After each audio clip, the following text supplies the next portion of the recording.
You're looking at the majestic viaduct over the Nidd Gorge. Good morning, I'm in Yorkshire for Going to Ground on tour.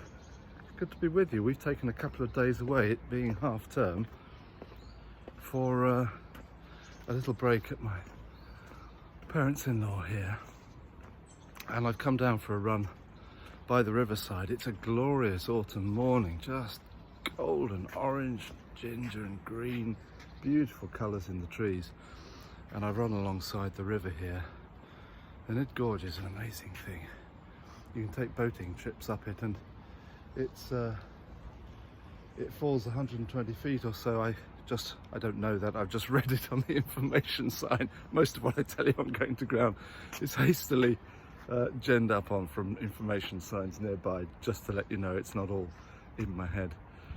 Through the gorge up there, and you can see, possibly, I'm not sure if you can see the battlements here. I think you can just see the battlements of the castle, which was destroyed in or after the Civil War, during, I think, the Civil War, English Civil War, 1640s.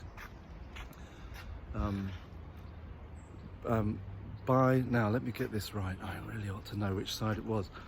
It was either that Knaresborough was too royalist, or it was too radical. I think it was because it was too royalist, and I think it was destroyed by Cromwell's troops during the war. But we'll need to check that one out, which I should have done before I came. How are you doing? I hope that the day is full of promise for you. And we're going to go and visit today Fountains Abbey, which is a place I've longed to see, and I'll send some pictures back. I might even be able to do a second post from there later on that I might show tomorrow. Let's see, it would be great if I could. Well, I'll describe it for you once I've seen it, but I've long wanted to see it.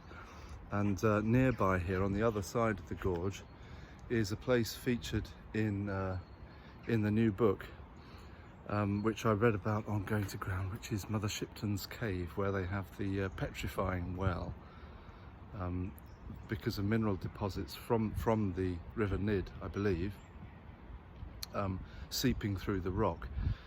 You can it turns things to stone, basically, so they hang up. It's a rather grotesque sight, but strangely fascinating.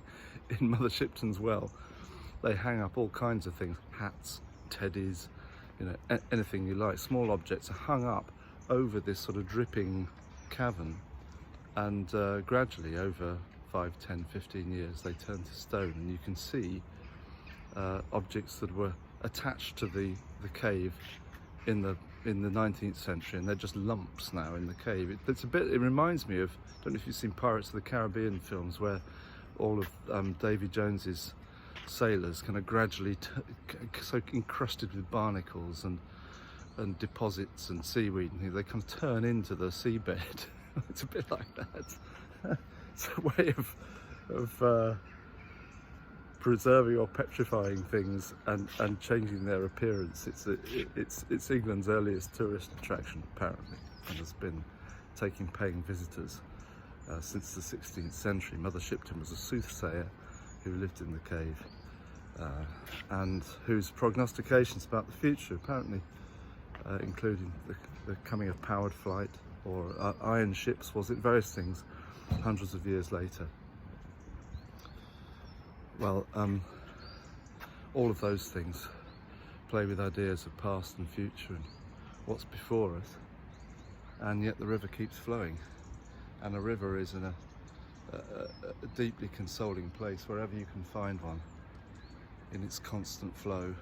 It feels like an image of faithfulness to me, faithfulness of the natural world, of God to us. Of course, the life of God likened to a river from the Garden of Eden, the river of life, still flows through the heavenly city in the kingdom to come.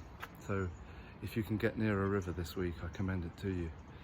Maybe I'll post from Fountains Abbey later on. God bless you as you go to ground.